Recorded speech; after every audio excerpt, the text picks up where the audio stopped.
England, 1863. The crystal chandelier cast a golden glow across the drawing room of Everley House, illuminating the tense faces of those gathered below. Lady Violet Everley stood rigid before the fireplace, her slender fingers gripping the mantelpiece as her father's words echoed through the room. "It is decided, Violet. The papers have been signed. You shall wed the Duke of Ravencrest by month's end."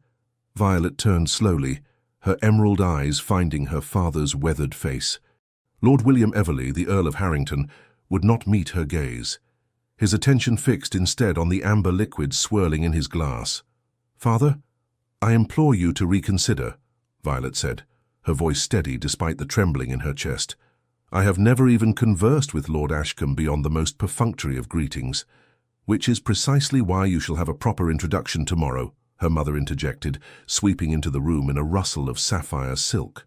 Lady Eleanor Everley, once celebrated as the most beautiful debutante of her season, now wore her beauty like armor. "The Duke has accepted our invitation to tea." "I have heard the whispers, Mother," Violet said. "They call him the Duke of Ice. They say his heart froze years ago." Lady Eleanor's lips thinned. "Titles and fortune do not require warmth, my dear. The Ashcombe estates are vast, their coffers deep, and our family's position—" She hesitated, exchanging a meaningful look with her husband. Violet understood the unspoken truth. The Everley fortune had dwindled. Their country estate in Hampshire was mortgaged to its ancient rafters. This marriage would save them from financial ruin. "Our position," Lord Everley said gruffly, "would be secured for generations to come." Violet turned toward the window, gazing out at the evening fog creeping across Berkeley Square. At 24, she had long resigned herself to spinsterhood after rejecting a string of suitors who had sought her hand, or rather, the presumed Everley fortune. She had dreamed of a different life, one filled with purpose beyond hosting dinner parties and producing heirs. "And what of love, Father?" she asked softly. Lord Everley placed his empty glass on the side table with a decisive clink. "Love is a luxury we cannot afford, my dear. I suggest you put such notions aside." As twilight descended over London, miles away in the sombre grandeur of Ravencrest House, Lord Henry Ashcombe, the 6th Duke of Ravencrest, stood in his study, a letter crumpled in his fist. "You cannot be serious, Uncle," Henry said, his voice cutting through the silence. "An arranged marriage? We live in modern times." Lord Richard Ashcombe, his father's younger brother and his most trusted advisor since his parents' untimely death 15 years prior, looked up from the leather armchair by the fire. "Modern times still require heirs, Henry. You are 31 years old. The dukedom cannot continue without succession." Henry strode to the window, his tall frame silhouetted against the glass. The ghosts of his past seemed to whisper from the shadows of the room, particularly one ghost with golden hair and a smile that had once promised forever before betraying him for another man with deeper pockets. "I have fulfilled every obligation placed upon my shoulders since inheriting the title," Henry said. "I have restored the family finances, expanded our holdings, and ensured our tenants are properly cared for. Is that not enough?" "No, it is not," his uncle replied simply. "The Everley girl comes from good stock. Her bloodline is impeccable, even if her family's finances are not." Henry turned, his dark eyes narrowing. "So that's it. They seek our fortune, and we seek their name. Do not be so cynical. I met the girl at Lady Harrington's musicale last season. She possesses a sharp mind and uncommon sense, qualities that would serve the future Duchess of Ravencrest well." "I care not if she possesses the wisdom of Solomon," Henry replied coldly. "I have no interest in a wife." "Nevertheless," Lord Richard said, rising to his feet, "you shall have one. I have already given your word to Earl Harrington." Henry's jaw tightened, but he did not argue further. A lifetime of duty had taught him the futility of resistance. The dukedom always came first, his personal wishes a distant second. "Very well," he said at last. "But make no mistake, Uncle. This shall be a marriage in name only. Lady Violet Everley may claim my title and my protection, but she shall never claim my heart." The following afternoon, Violet sat in the drawing room, her back straight as a poker, watching the ornate clock tick away the minutes. Her lady's maid, Betsy, had dressed her in a gown of deep burgundy that complemented her chestnut hair, which was styled in an elegant knot at the nape of her neck. "His Grace the Duke of Ravencrest," announced Simmons, the Everleigh butler, his voice reverberating through the room. The man who entered seemed to bring winter with him. Tall and imposing, with broad shoulders and raven-black hair, Lord Henry Ashcombe moved with the fluid grace of a predator. His face might have been carved from marble, all sharp angles and austere planes. But it was his eyes that captured Violet's attention, dark as midnight and utterly devoid of warmth. The Duke bowed precisely, the movement elegant yet mechanical. "Lady Violet, Lord and Lady Harrington, you have my gratitude for your invitation." Violet rose and curtsied, studying him carefully. She had glimpsed him from afar at various society events, but proximity revealed details previously hidden: the slight scar above his right eyebrow, the tenseness around his mouth, the way he held himself as if perpetually braced for attack. "Your Grace," she murmured. "It is an honor to receive you in our home." For a fleeting moment their eyes met, and Violet felt a curious sensation, as if the floor beneath her feet had suddenly tilted. Then the moment passed, and the Duke's expression resumed its mask of polite indifference. As tea was served and pleasantries exchanged, Violet observed how skillfully Lord Ashcombe navigated conversation while revealing nothing of himself. He spoke of the season's weather, of Parliament's recent session, of the agricultural improvements on his estates, all with perfect civility and absolute emotional distance.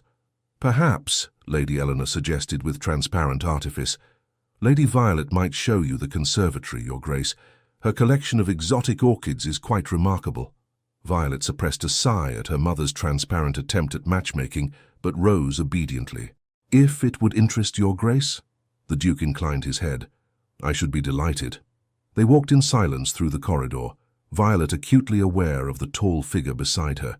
The conservatory was Violet's sanctuary, a glass haven filled with plants collected from around the world, a gift from her father, in more prosperous days. "Your mother's subtlety rivals that of a charging rhinoceros," the Duke remarked unexpectedly, as the conservatory door closed behind them. Violet's head snapped up in surprise, a startled laugh escaping before she could suppress it. "I beg your pardon, Your Grace." A flicker of something, amusement perhaps, crossed his face before vanishing. "I merely observe that Lady Harrington seems eager to see us acquainted. Given the circumstances, can you blame her?" Violet countered, abandoning pretense. "We are to be wed within a month, yet we are strangers to one another." The Duke stilled, his gaze sharpening. "So you speak plainly, Lady Violet. I find dissembling tiresome, Your Grace. We both know why this marriage has been arranged. My family needs your fortune, and you require—" She hesitated.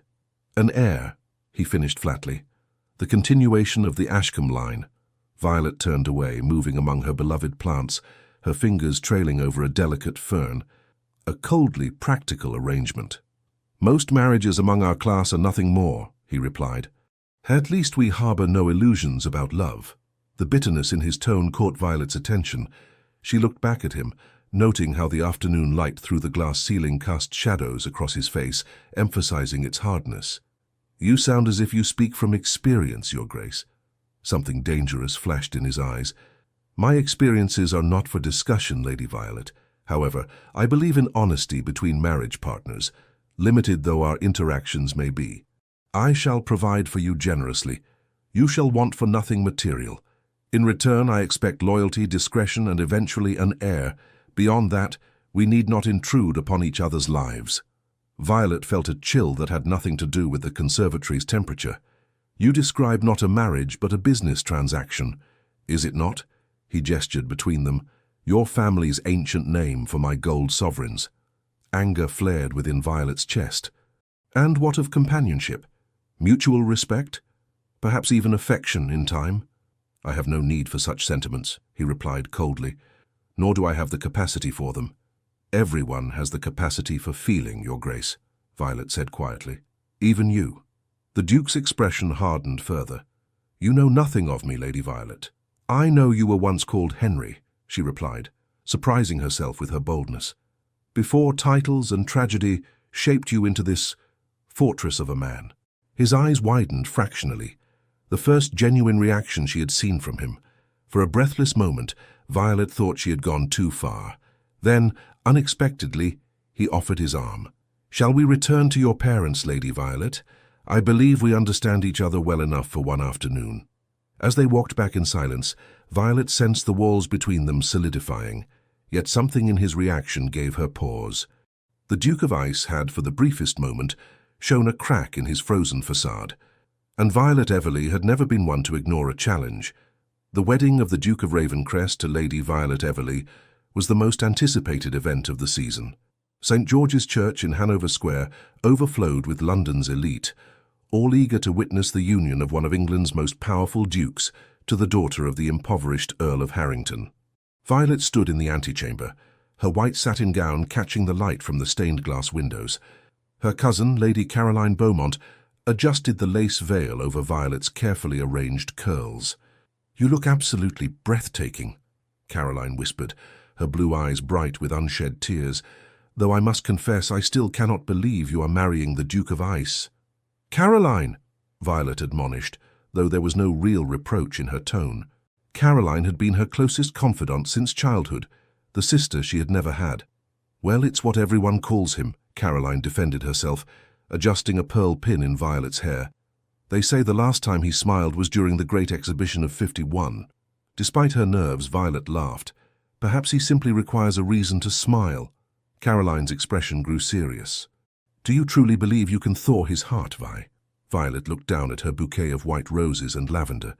"I do not know," she answered honestly, "but I intend to create a life of meaning, regardless.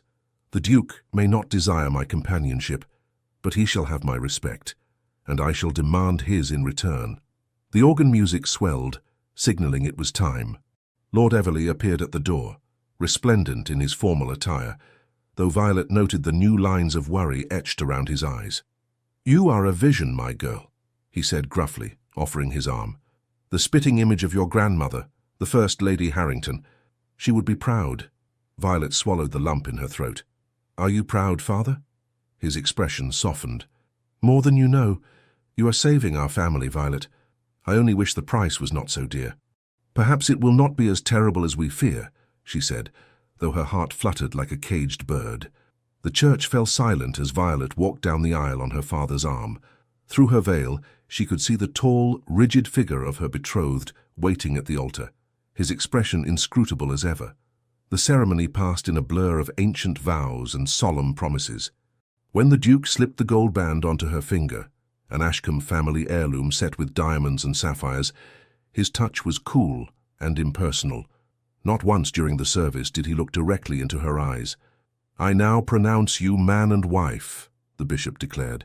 "Your Grace, you may kiss your bride." A hush fell over the congregation. Violet held her breath as the Duke lifted her veil with careful precision. His dark eyes met hers for the first time that day, and she was startled by the flash of vulnerability she glimpsed before his mask slipped back into place.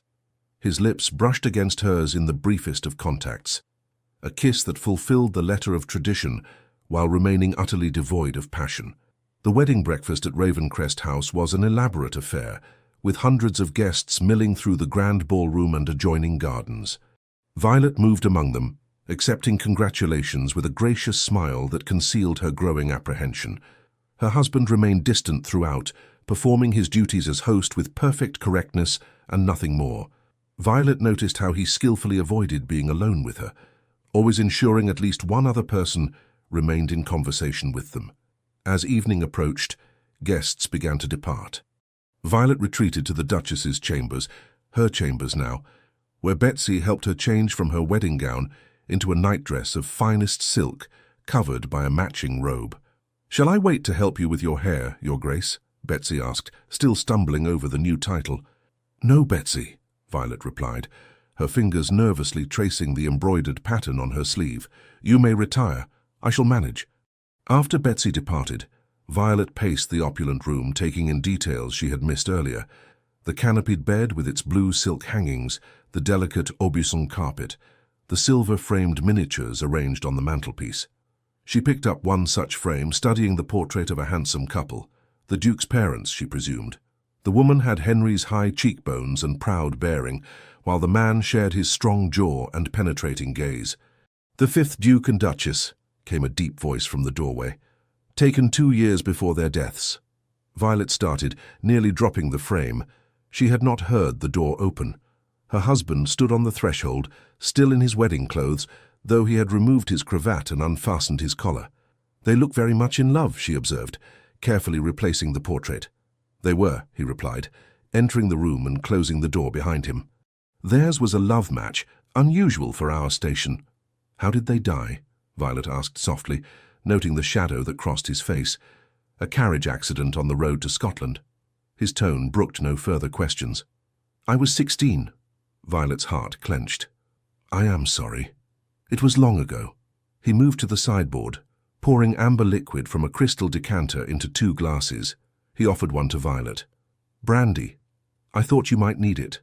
She accepted the glass, their fingers brushing momentarily. "Thank you." An awkward silence stretched between them. Henry, she must accustom herself to thinking of him by his given name now, stood by the fireplace, seemingly fascinated by the dancing flames. "I have had rooms prepared for you in the East Wing," he said abruptly. "They have excellent light for reading or painting, whichever you prefer." Violet stared at him in confusion. "The East Wing? But surely—" "Our arrangement need not include sharing chambers," he interrupted, his voice devoid of emotion. "As I explained previously, I have no interest in the sentimental aspects of marriage."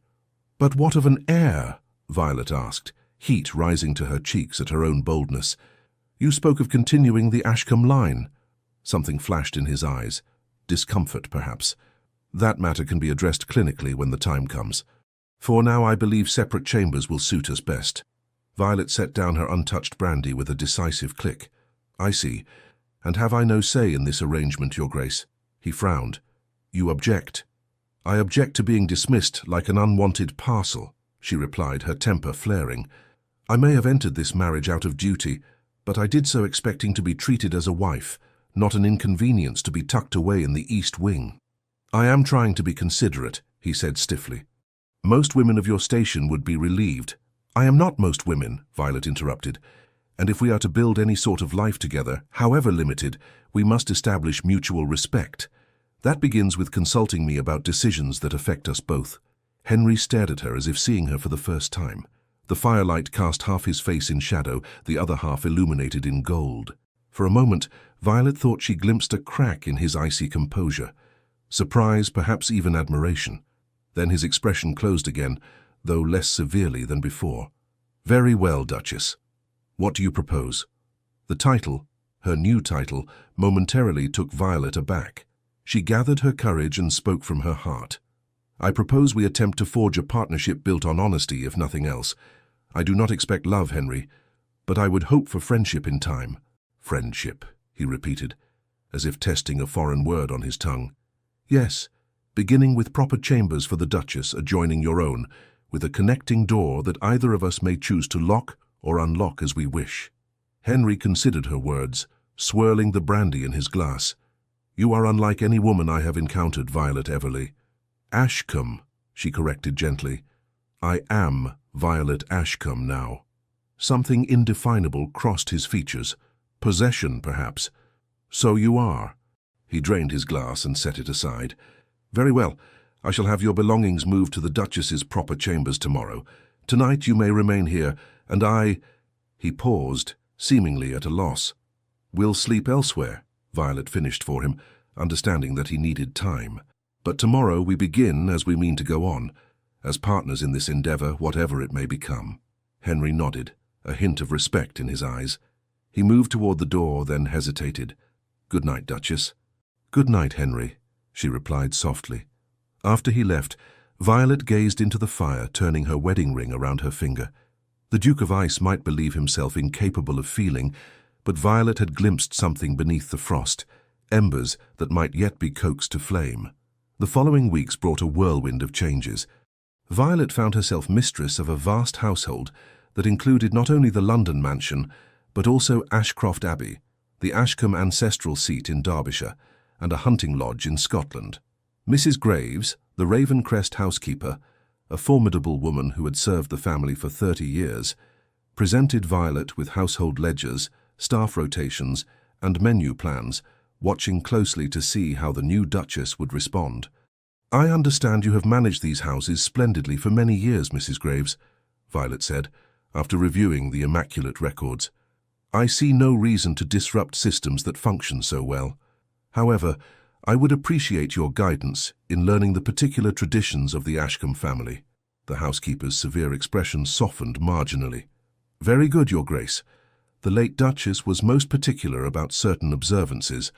I should be pleased to acquaint you with them." Violet's days settled into a rhythm. Mornings were spent with Mrs. Graves and the butler, Mr. Phillips, addressing household matters. Afternoons she often passed in the library, familiarizing herself with the estate records and the family history. Of her husband she saw little. Henry rose before dawn each day, attended to business in the city, and often returned late. They dined together when he was home, exchanging polite conversation about inconsequential matters. Sometimes he would join her in the library in the evenings, reading silently across from her, before retiring to his chambers with a formal good night. The connecting door between their rooms remained closed, though not locked, a silent acknowledgement of the tenuous truce between them. One evening, nearly a month after their wedding, Violet was startled to find Henry in the music room, seated at the pianoforte, his fingers moving across the keys with surprising skill. The melancholy strains of Beethoven filled the air. She paused in the doorway, reluctant to interrupt. In this unguarded moment, his face had shed its usual rigidity, revealing a man capable of deep feeling. Henry looked up suddenly, his hands stilling on the keys. "Forgive me, I did not hear you enter." "Please don't stop on my account," Violet said quickly. "I had no idea you played." A shadow crossed his face. "My mother taught me. After she died, I rarely touched the instrument. Tonight I found myself—" He trailed off, seeming unable to explain. Violet moved into the room, drawn by this glimpse of his inner world. "The music suits you," she said softly, passionate beneath a controlled exterior.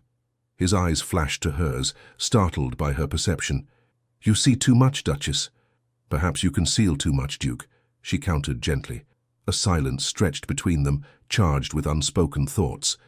Then Henry's hands returned to the keys, beginning a new piece, slower, more contemplative. "Chopin," Violet identified, moving to stand beside the instrument. "My father's favorite." Henry nodded, his focus on the music. "You play as well?" "Poorly," she admitted with a small smile. "My talents lie elsewhere." "Your orchids," he remembered, glancing up briefly. "You must miss your conservatory." The comment surprised her. She had not realized he had paid such attention during their brief meeting before the wedding. "I do," she acknowledged. Henry continued playing, his expression thoughtful. "The south wing at Ashcroft Abbey has an excellent conservatory, though it has been neglected in recent years. Perhaps when we visit next month you might consider restoring it." Violet's heart leapt at the unexpected gesture. "I should like that very much." He completed the piece, the final notes lingering in the air between them. When he looked up, his customary reserve had returned, though perhaps not quite as impenetrable as before. "I am hosting a dinner tomorrow evening," he said, rising from the bench. "Several members of Parliament and their wives. Your presence would be appreciated." It was not a romantic declaration, but coming from Henry, it felt like a significant overture. "I shall be there," Violet promised. He nodded, hesitating as if wanting to say more. Instead, he bowed slightly. "Good night, Violet." It was the first time he had used her given name without prompting. "Good night, Henry," she replied, watching as he departed. Alone in the music room, Violet smiled to herself. The ice was beginning to crack, ever so slightly. The dinner party the following evening proved illuminating. Violet observed how skillfully Henry navigated political discussions, his opinions respected, even by those who disagreed with him. She noted with interest that while his public persona remained aloof, he demonstrated genuine concern for issues affecting the common people, factory conditions, child welfare and agricultural reforms. "Your husband is quite the reformer," remarked Lady Abigail Woodridge, wife of the Foreign Secretary, as they took tea in the drawing-room while the men remained at table with their port. "Not what one would expect from a man of his reputation." "His reputation?" Violet inquired innocently, though she knew precisely what the woman meant. Lady Woodridge lowered her voice. "They call him the Duke of Ice, my dear, so cold and unapproachable. Yet here he is, passionately advocating for the Factory Acts. Most curious." "Perhaps," Violet suggested, People are more complex than the reputation society assigns them. Later that night, as Violet prepared for bed, a soft knock came at the connecting door. Her heart quickening, she crossed the room and opened it. Henry stood on the threshold in his dressing gown, his hair slightly disheveled, as if he had been running his hands through it. "Forgive the intrusion," he said formally. "I wish to thank you for your assistance this evening. Lady Woodridge can be challenging." Violet smiled. "She was quite taken with you, actually. Your views on the Factory Acts impressed her greatly." A faint frown creased his brow. "You sound surprised." "Not surprised, exactly," Violet replied carefully. "But I am learning there is more to the Duke of Ravencrest than meets the eye." He studied her face, his dark eyes unreadable. "As there is more to the Duchess than I initially perceived." The admission, small though it was, warmed Violet. Perhaps we might both benefit from looking beyond first impressions. "Perhaps," he conceded, his gaze dropping briefly to her lips before returning to her eyes. He took a step back, his posture stiffening. "Good night, Violet." "Henry," she called softly as he turned to go, "the door shall remain unlocked on my side." He stilled, his back to her. For a long moment, he said nothing. Then, almost imperceptibly, he nodded before disappearing into his own chamber. Violet closed the door but did not turn the key. A small step, but a beginning nonetheless. Ashcroft Abbey rose from the mist-shrouded hills of Derbyshire, like something from a medieval tale. A sprawling stone edifice of towers and gables, its windows gleaming in the autumn sunlight. As the carriage wound up the long drive flanked by ancient oaks, Violet felt a curious mixture of apprehension and anticipation. This was the true heart of the Ashcombe legacy, the place where generations of dukes had been born, lived and died. "It's magnificent," she breathed, gazing out the carriage window. Beside her, Henry watched her reaction carefully. "It can be rather overwhelming at first," he admitted. "When I was a boy, I used to get lost in the East Wing corridors." The small personal revelation, offered voluntarily, made Violet smile. During their journey from London, Henry had gradually relaxed his rigid formality, occasionally sharing anecdotes about the countryside they passed through, or asking thoughtful questions about her interests. "How many rooms does it have?" she asked. 64, excluding servants' quarters and outbuildings," he replied, "though not all are in use. The north wing was closed after a fire in my grandfather's time." As the carriage pulled into the cobblestone courtyard, Violet noted the row of servants assembled to greet them, nearly twice the number employed at Ravencrest House in London. "They seem eager to meet their new mistress," she observed nervously. Henry's expression softened slightly. "They have heard much about you. My steward, Mr. Bradford, writes that your reputation for kindness preceded you." "My reputation?" Violet echoed, surprised. "Your work with the orphanage near Berkeley Square," Henry explained, "and your efforts to improve conditions for the seamstresses employed by your mother's friends." Violet blushed. "I was not aware you knew of such things." "I make it my business to know all I can about matters of importance," he replied, his dark eyes holding hers for a meaningful moment before he exited the carriage and offered his hand to assist her. The housekeeper, Mrs. Wilson, a motherly woman whose warm smile belied her efficient manner, showed Violet to the Duchess's chambers, a suite of rooms overlooking the formal gardens. "These were redecorated for the late Duchess, Your Grace," Mrs. Wilson explained, "though His Grace ordered some changes made before your arrival." Violet noted the fresh flowers, the new silk hangings in her favorite shade of green, and most surprisingly, a small writing desk positioned perfectly to capture the morning light, an exact replica of the one she had often used in her father's house. "His Grace had it made specially," Mrs. Wilson said, following Violet's gaze. "Said you mentioned once how you missed your old desk." Violet's breath caught.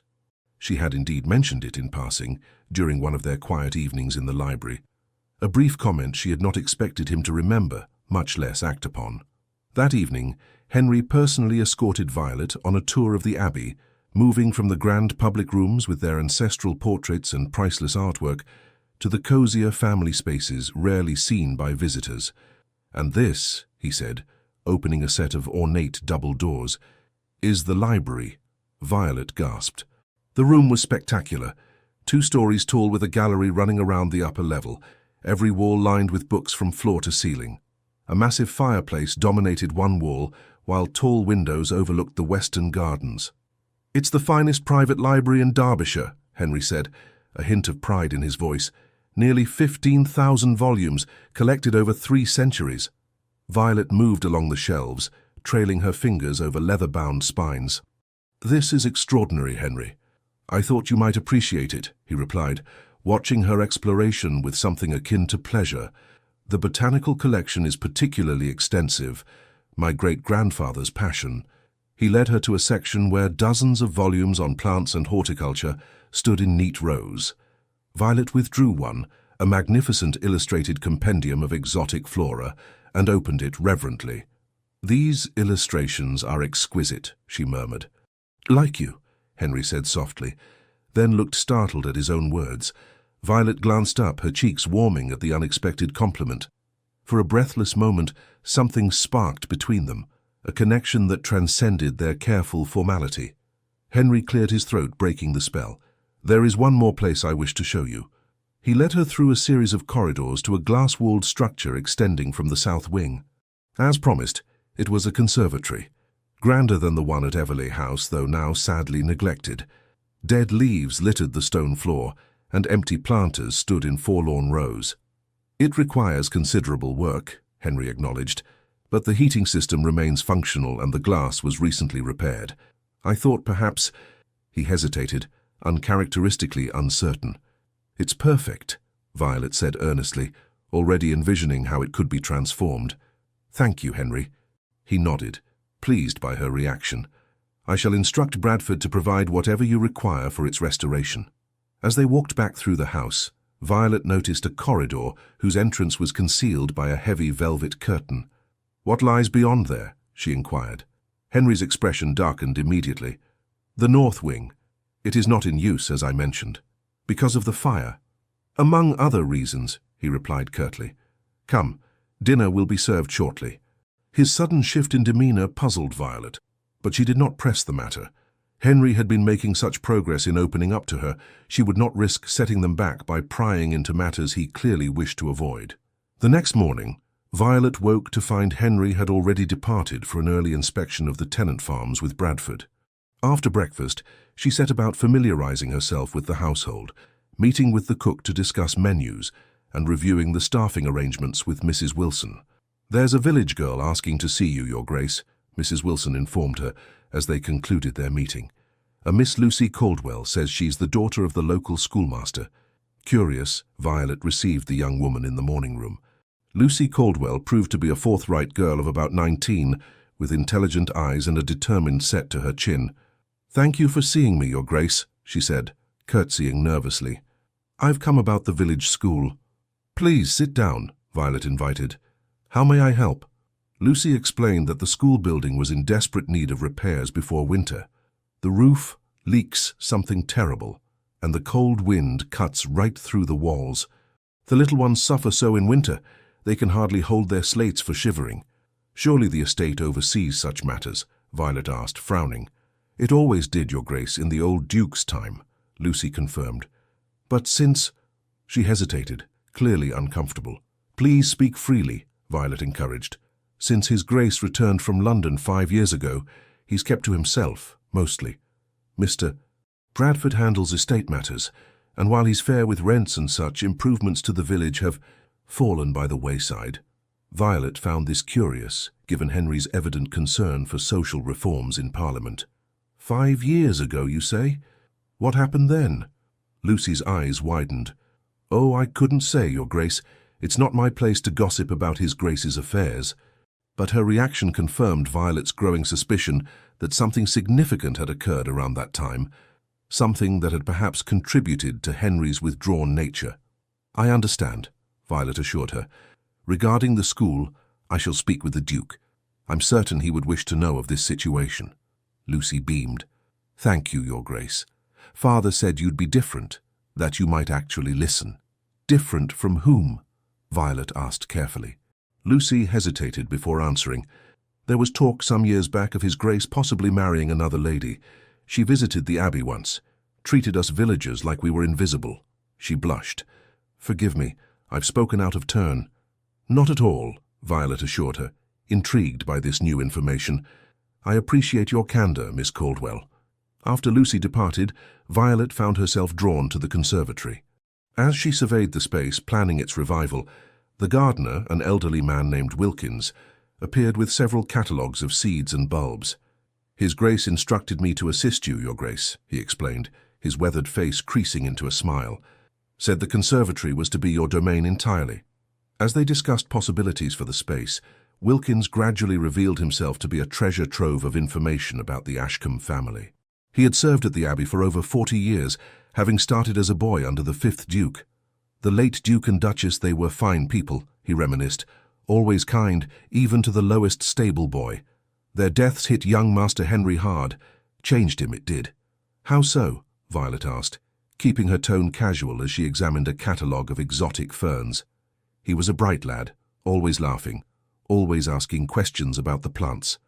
After the accident, he went away to school, and when he came back for holidays, he was different, quieter, more serious." Wilkins sighed. "The title came to him too young, if you ask me." Violet nodded sympathetically. "And in recent years, I understand he was particularly withdrawn after returning from London some 5 years ago." Wilkins's hands stilled on the trowel he was holding. "That would be after the business with Lady Blackwood," he said, then immediately looked stricken. "Forgive me, Your Grace, I shouldn't speak of such things." "Lady Blackwood?" Violet echoed, unable to contain her curiosity. Wilkins shifted uncomfortably. "It's not my place, Your Grace." "I understand," Violet assured him. "Thank you for your assistance with the conservatory plans." That evening, Henry returned from his estate inspections in an unusually contemplative mood. As they dined, he shared his observations about improvements needed for several tenant cottages and his plans to introduce new farming methods in the spring. "I also encountered Miss Caldwell on the road," he mentioned, watching Violet carefully. "She was most enthusiastic about having met the new Duchess." Violet maintained a serene expression. "She seems a dedicated young woman. She mentioned concerns about the village school building." "Did she?" Henry's brow furrowed. "Bradford has not brought this to my attention."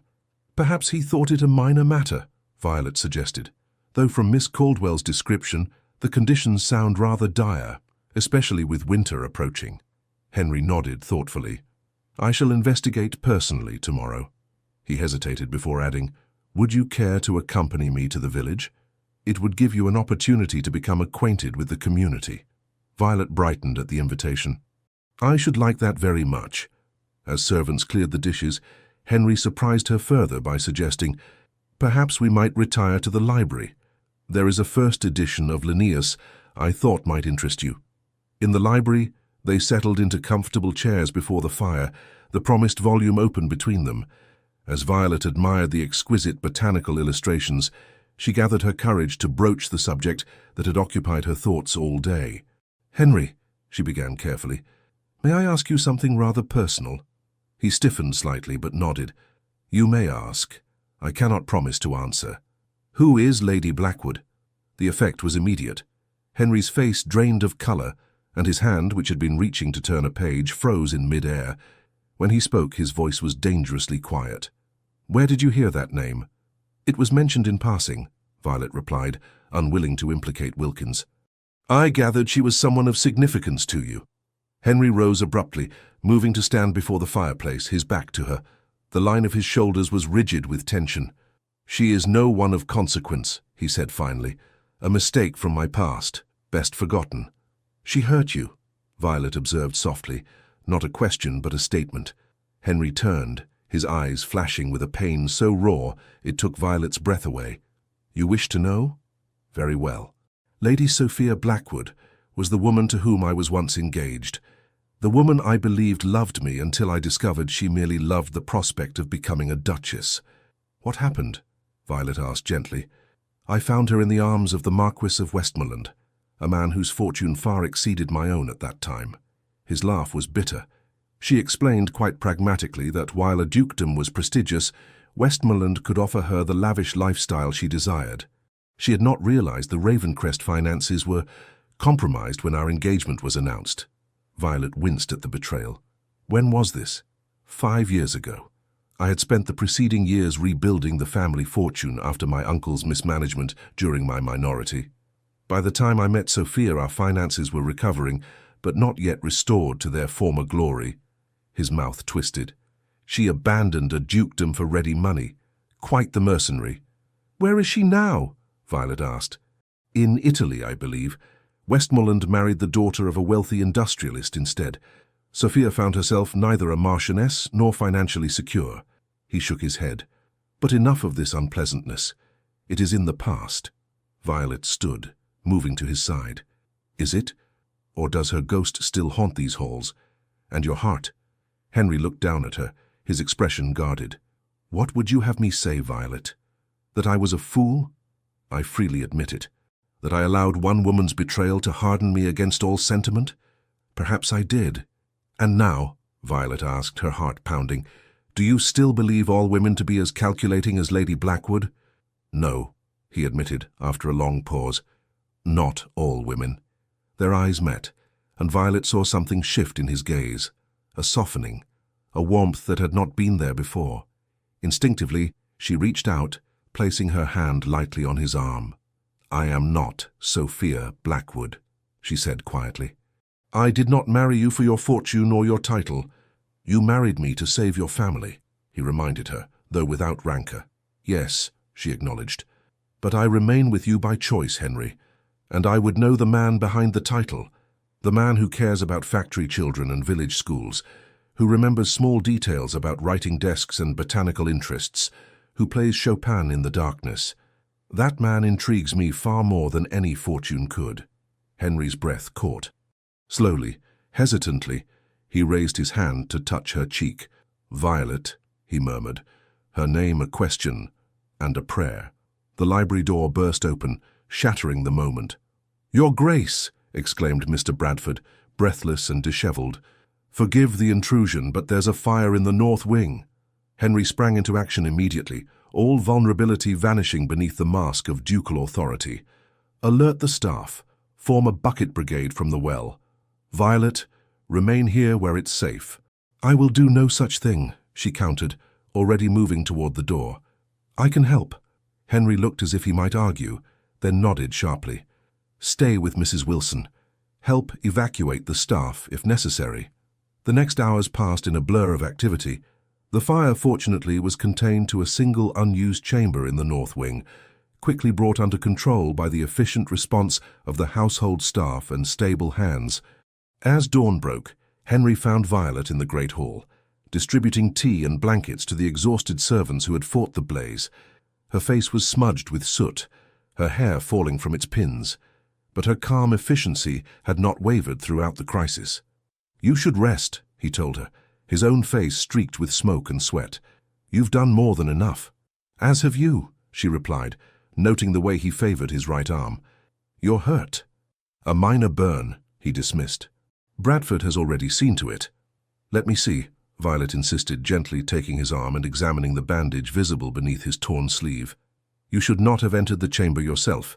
It was too dangerous. I had to be certain no one was trapped, he replied. Then, more quietly, that wing holds difficult memories. Violet's eyes met his, understanding dawning. Sophia.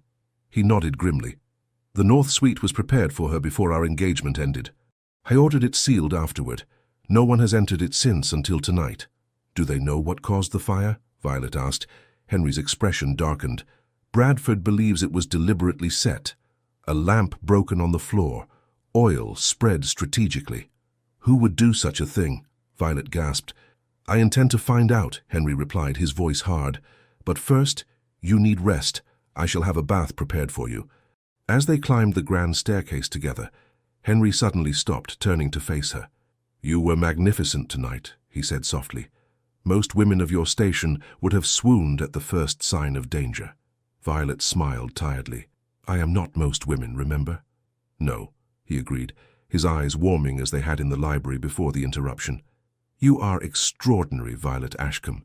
In that moment, as they stood on the staircase of his ancestral home, surrounded by the aftermath of danger, something fundamental shifted between them. Henry reached for her hand, raising it to his lips in a gesture that was no longer merely formal, but filled with genuine admiration. Rest well, my Duchess, he murmured against her fingers. We shall speak more later. The investigation into the fire revealed little. No strangers had been observed near the abbey, and all staff were accounted for during the critical hours. Henry increased security around the estate, but remained troubled. Perhaps it was simply an accident, Violet suggested, as they rode together through the estate the following afternoon. An animal could have knocked over an old lamp. Perhaps, Henry conceded, though he sounded unconvinced. The north wing shall be properly cleaned and restored now. There is no sense in maintaining a shrine to the past. Violet glanced at him, noting the new resolve in his profile. You are ready to move forward, then? His eyes met hers, steady and clear. I believe I am, with your help. They had reached the village, where curious residents emerged from cottages and shops to glimpse their duke and new duchess. Henry dismounted, then lifted Violet from her saddle with strong, sure hands that lingered at her waist a moment longer than necessary. The schoolhouse inspection confirmed Lucy Caldwell's assessment. The building was in deplorable condition, with a sagging roof and draughty windows. Henry frowned as he examined the structure, his displeasure evident. This is unacceptable, he declared to the schoolmaster, Lucy's father. Repairs should have been made years ago. Bradford has been negligent. Perhaps not negligent, Your Grace, Mr. Caldwell suggested diplomatically, but overwhelmed. Since you've been less involved in estate matters, he's shouldered many responsibilities. Henry accepted the gentle rebuke with grace. You are right, of course. The fault is ultimately mine. I assure you, that will change. The school shall be repaired before the first snow falls. As they toured the village, Violet observed Henry's interaction with his tenants and villagers. Though still reserved, he listened attentively to their concerns, addressing each person by name and demonstrating a surprising familiarity with their families and circumstances. You know them well, she commented, as they departed the village bakery, where Henry had inquired after the baker's ailing mother. I grew up alongside many of them, he replied. Before I became the Duke, I was simply Henry to them. A shadow crossed his face. After Sophia, I withdrew from much of estate life. I see now that was a mistake. It is never too late to begin anew, Violet said softly. He smiled down at her, a real smile that transformed his features. No, it is not. That evening, as Violet sat at her dressing table, Betsy brushing out her hair for the night, a knock came at the connecting door between her chambers and Henry's. Come in, she called, her pulse quickening. Henry entered, dressed in his dressing gown. He dismissed Betsy with a nod, waiting until the maid had departed before speaking. I have been thinking, he began, pacing before the fireplace, about what you said, about beginning anew. Violet turned on her stool to face him, her hair falling loose around her shoulders. Yes, I have not been a proper husband to you, he said, his voice low and intent. Nor have I been a proper steward to my estate and people. In both cases, I allowed past wounds to dictate my actions, or rather my inaction. You were hurt, Violet said gently. Hearts do not heal overnight. No, but neither should they remain frozen indefinitely. He moved closer, his dark eyes reflecting the firelight. You have shown me that, Violet. With your warmth, your courage, your unfailing kindness, you have reminded me of the man I once was, the man I might still become. Violet's breath caught as he knelt before her, taking her hands in his. What are you saying, Henry? I am saying that I wish to begin again. With you, with my responsibilities, with life itself. His thumbs traced circles on her palms. I cannot promise you love, not yet, but I can promise to try, to open myself to the possibility. Tears welled in Violet's eyes. That is all I ask. Henry reached up, his fingers trembling slightly as they brushed a tear from her cheek. May I kiss you, Duchess? Not as a duty, not as a performance for society, but as a man kissing the woman who has begun to thaw his frozen heart? Yes, Violet whispered, leaning toward him. Their lips met in a kiss unlike their first, tender yet passionate, tentative yet promising. Henry's arms encircled her waist, drawing her closer as the kiss deepened, awakening feelings Violet had scarcely dared to acknowledge. When they finally parted, both breathless, Henry rested his forehead against hers. I should go, he murmured, though he made no move to release her. This is all still very new. Violet nodded, understanding his need for caution. But you will return tomorrow. His eyes, so long guarded, now shone with unmistakable warmth. Yes, Violet. I will return, and perhaps—" He glanced toward the connecting door. Perhaps it need not remain closed between us much longer. As he rose to leave, Violet caught his hand. "Good night, Henry." He bent to press a final kiss to her fingers. "Good night, my Violet.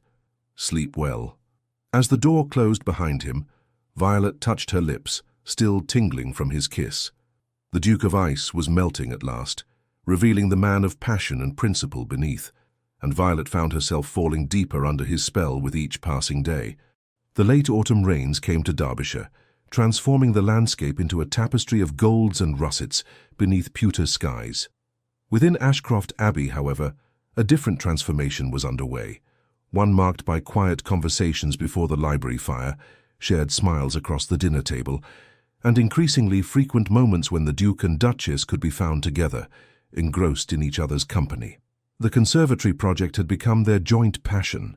Henry surprised Violet with rare specimens ordered from the finest nurseries in Europe, while she designed the layout to create a haven of beauty and tranquility. Together they worked alongside Wilkins, planting and arranging, their hands often brushing in the rich soil. "My mother would have adored you," Henry remarked one afternoon as they positioned a delicate orchid in its new home. She had a similar determination to create beauty wherever she went. Violet glanced up, pleased by the comparison, and by how freely Henry now spoke of his parents. "Tell me more about her." "She was Italian by birth, the daughter of a Florentine count. My father met her during his grand tour and fell hopelessly in love. His family objected, of course. They had a suitable English heiress selected for him." Henry smiled at the memory. But father was resolute. He declared he would renounce the title if necessary. "How romantic," Violet said, genuinely touched. "Indeed. Fortunately, my grandfather eventually relented when he met her. No one could resist Isabella's charm for long." Henry's expression grew wistful. "She brought music and laughter to these ancient halls. After she died, the silence was deafening." Violet reached across the planter, covering his soil-stained hand with her own. "Perhaps it's time to fill these halls with music again." That evening, Henry led Violet to the music room, where the pianoforte had been newly tuned. As rain lashed against the windows, he played for her. Not the melancholy pieces of before, but vibrant sonatas that spoke of hope and renewal. Later, as they sat together on the instrument's bench, Henry's arm around her waist, Violet asked the question that had been forming in her mind. "Henry, what truly happened in the North Wing? Not just with Sophia, but there seems to be more pain associated with that place than a broken engagement would explain." He was silent for so long that Violet feared she had overstepped.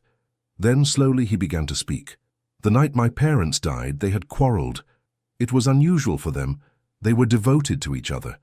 But father had received a letter that upset him greatly. They argued in the north drawing room, where I was not supposed to be, but I had crept in through the adjoining study to retrieve a book." Henry's fingers absently played a melancholy chord. "I overheard father accuse my Uncle Richard of embezzling estate funds. Mother urged caution, suggesting they seek legal counsel before confronting him publicly. Father was adamant. Richard had betrayed the family trust and would be held accountable." "Your uncle?" Violet asked, surprised. "The same who arranged our marriage?" Henry nodded grimly. "The very same. They left for Scotland the next morning, a journey my uncle had encouraged, supposedly to give father time to cool his temper. Their carriage never reached its destination. The implication hung in the air between them." Violet gasped softly. "You believe it was not an accident?" "I had suspicions, even as a boy," Henry admitted, "but I had no proof. By the time I came of age, the trail was cold. And Richard had indeed depleted much of the family fortune during my minority, legally through unwise investments and extravagant living, though the result was the same." "Is that why you worked so hard to restore the estates?" "Partly," Henry acknowledged, "but also to prove myself worthy of my father's legacy. He was an exceptional steward of both land and people." "As are you," Violet said firmly. "The tenants speak of you with great respect." Henry's expression softened. "If that is true, it is a recent development, one I owe largely to your influence." "And the North Wing?" Violet prompted gently. "What of Sophia?" Henry's jaw tightened. "After our engagement, I brought Sophia to the Abbey. I wanted to show her the place that would be her home, to share my dreams for our future together.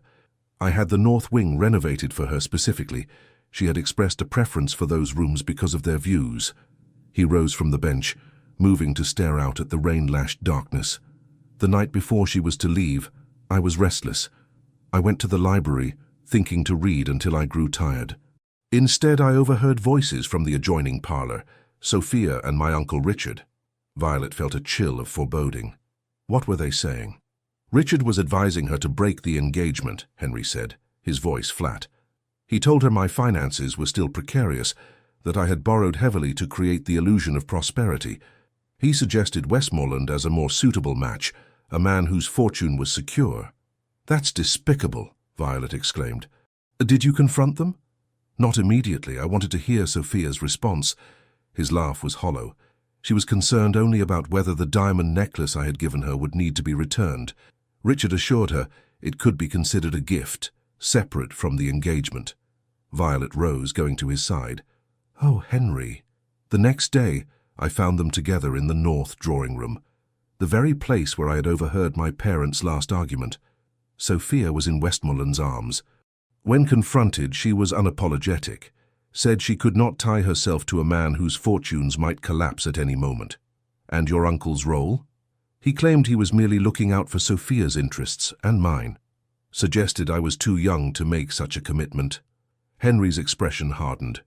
I ordered them all from my home that day. The north wing was closed, and I returned to London, determined to build a fortune so vast that no one would ever question my solvency again. And you succeeded, Violet observed, yet the victory brought you little joy. Until now, Henry said quietly, turning to face her. His eyes, once so cold, now burned with intensity. Until you. He reached for her, drawing her into his arms. Violet went willingly, her heart racing as his lips found hers in a kiss that spoke of long-banked passion finally unleashed. His hands tangled in her hair, cradling her head as if she were something infinitely precious.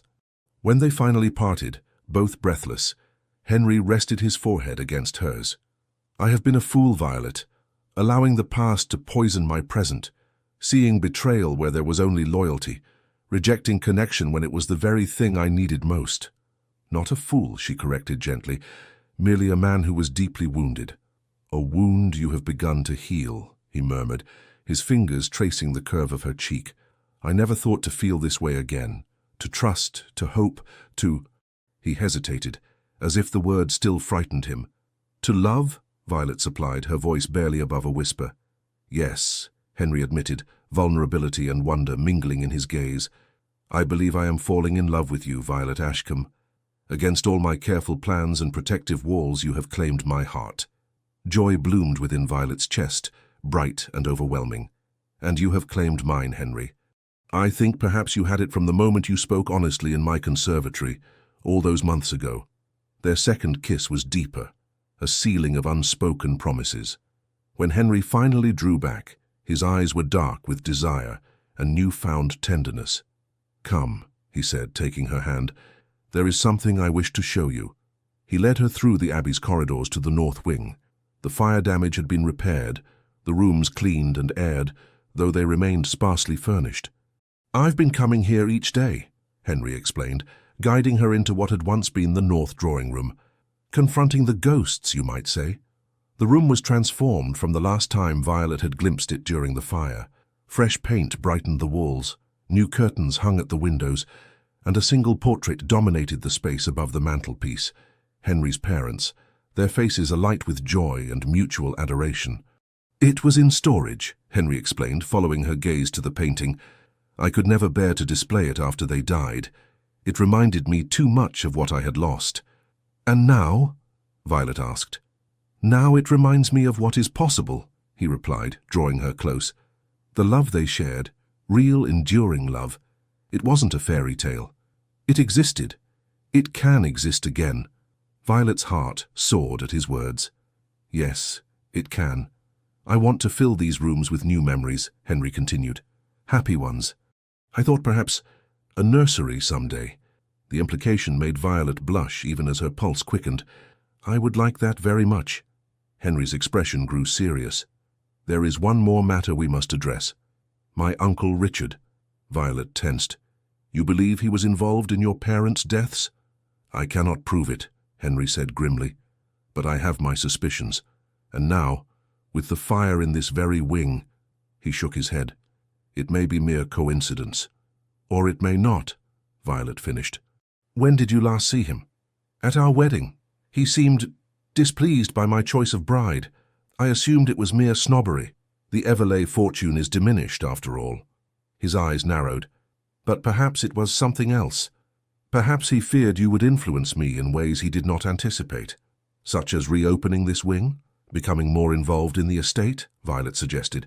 Examining old records? Henry nodded slowly. Precisely. The estate books for the period immediately following my parents' deaths, they've gone missing from the steward's office. Bradford has been searching for weeks. A cold realization dawned on Violet. The fire. It wasn't just about Sophia, was it? You think something was hidden in the north wing, something that might implicate Richard? I do, Henry confirmed, and I intend to find it.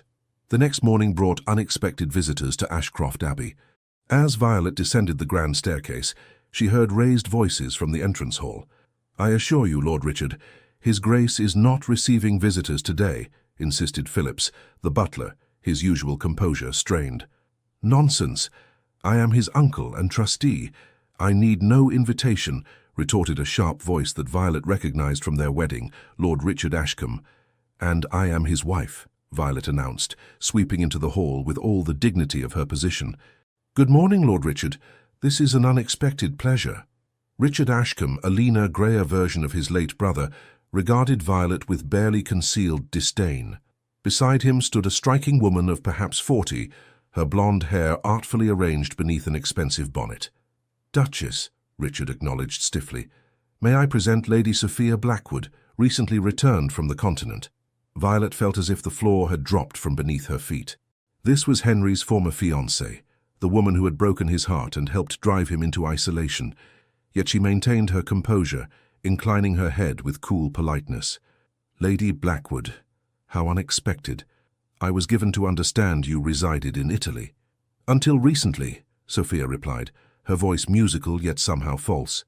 The climate disagreed with me. When I learned of dear Henry's marriage, I felt I simply must return to offer my congratulations in person.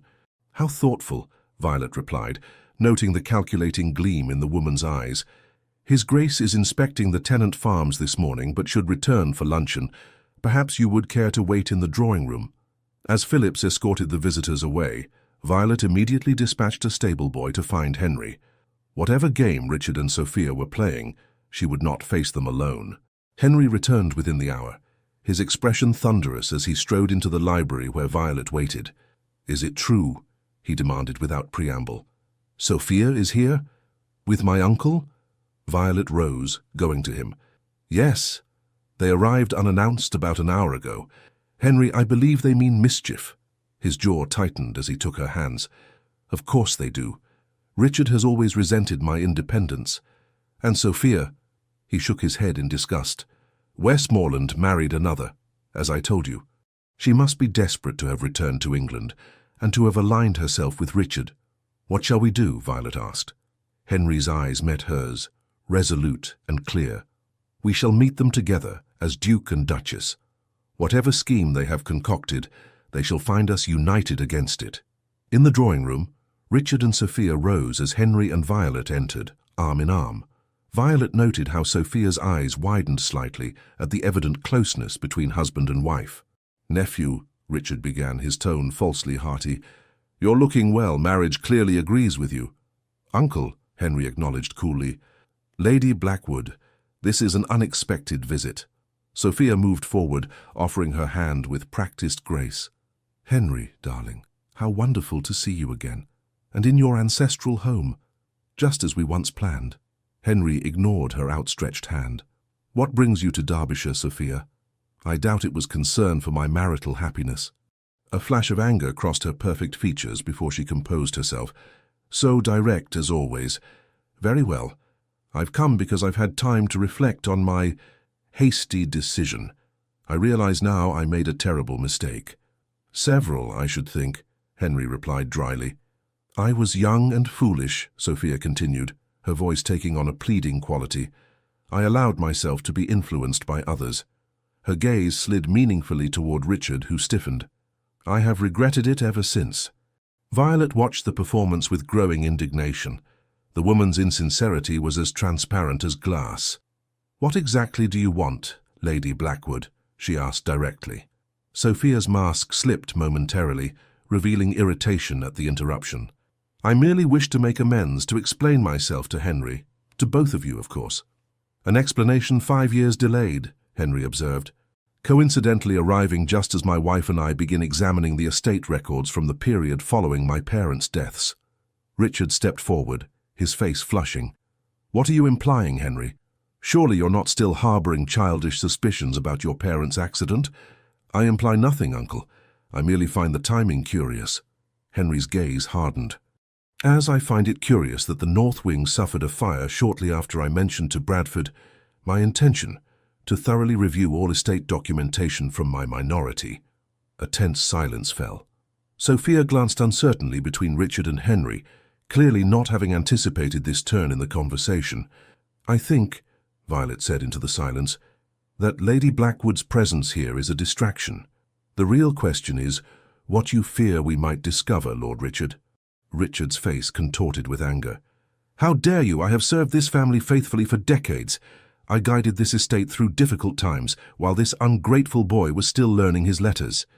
"And helped yourself to its resources in the process," Henry countered. "Bradford has found discrepancies in the accounts, significant ones.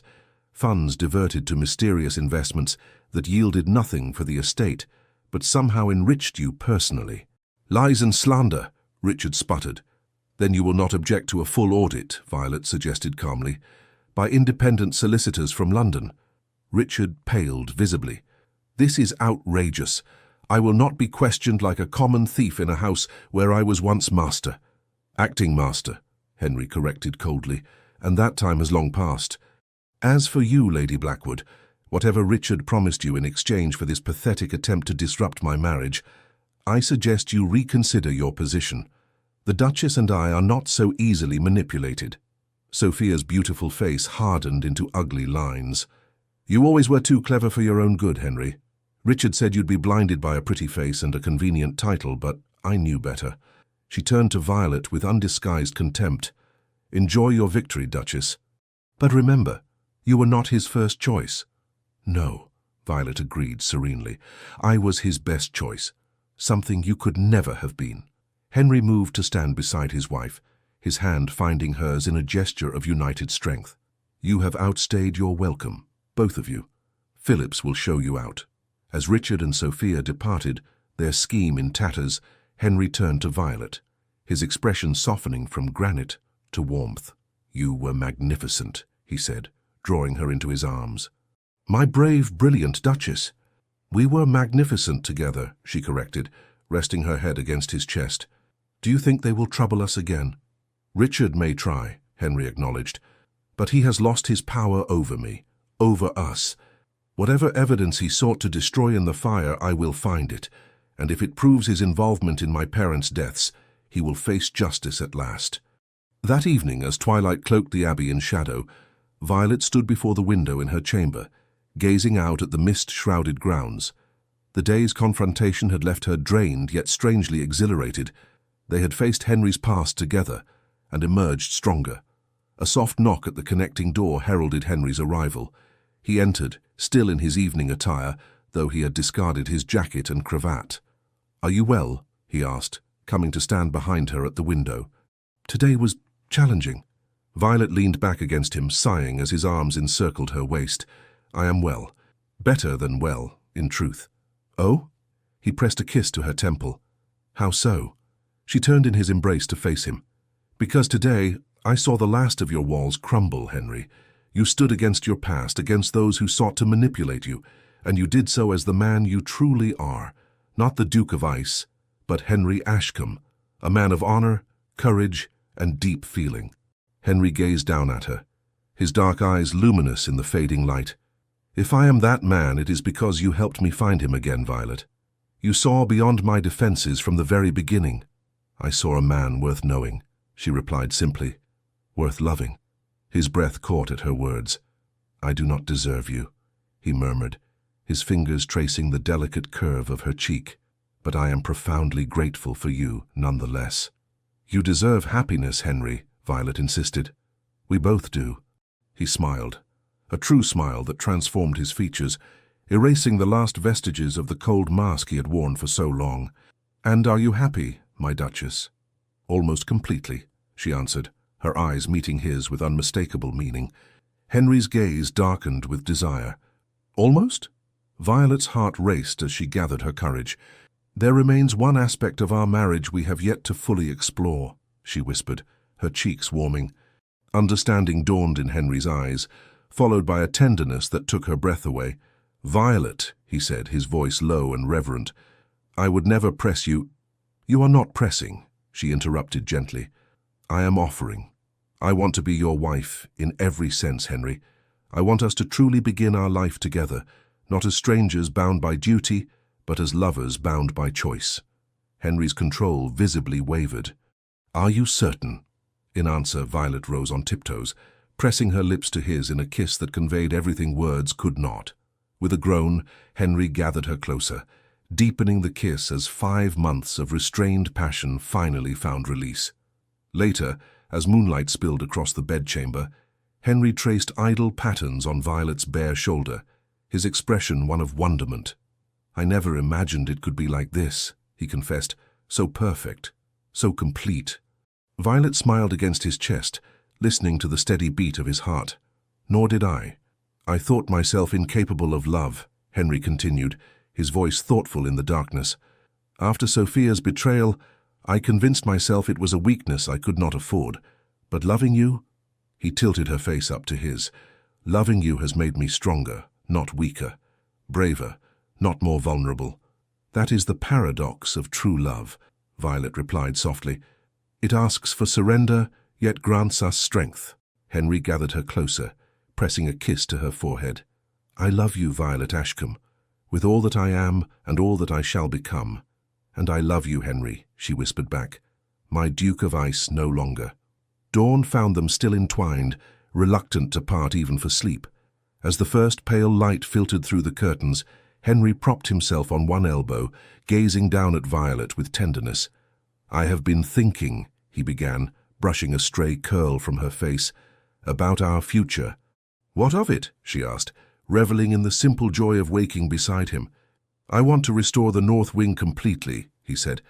"Not as it was, but as something new. A place of light and music, as my mother would have wished." "I think that's a wonderful idea," Violet agreed. "Your parents would be proud of the man you've become, Henry." His expression grew serious. "There is more. I've decided to pursue the investigation into their deaths, regardless of where it leads. Richard must answer for his crimes if indeed he committed them. I shall stand with you," Violet promised. "Whatever you discover, whatever comes, we shall face it together." Henry brought her hand to his lips, kissing her palm with reverence. "Together," he agreed. "Always." The months that followed brought significant changes to Ashcroft Abbey and its master. Henry threw himself into estate improvements with newfound vigor, working closely with Bradford to modernize farming methods and improve conditions for tenants. The village school was not merely repaired, but rebuilt entirely, with Miss Lucy Caldwell appointed as assistant teacher, alongside her father. In London, the Ravencrest townhouse, once a sombre, formal place, became known for its intimate musical evenings and thoughtful discussions of social reform. Society matrons who had once whispered about the Duke of Ice now remarked on the transformation wrought by his vivacious young Duchess. The investigation into Lord Richard's financial dealings proved fruitful. With the assistance of Henry's solicitors, evidence of embezzlement during Henry's minority was uncovered, enough to force Richard's resignation from several prestigious clubs and his retreat to a modest property in Bath, his reputation in tatters. Though no definitive proof of his involvement in the tragic accident that claimed the 5th Duke and Duchess was found, a former stable hand came forward with testimony that Richard had paid to have the carriage tampered with. Evidence circumstantial, but damning enough that Richard dared not show his face in society again. As for Lady Sophia Blackwood, she departed for the continent once more, her schemes of reclaiming Henry's affections thoroughly dashed. Rumors placed her in Vienna, attempting to charm an aging Austrian count. A pursuit met with limited success. Spring arrived at Ashcroft Abbey in a riot of colour and renewal.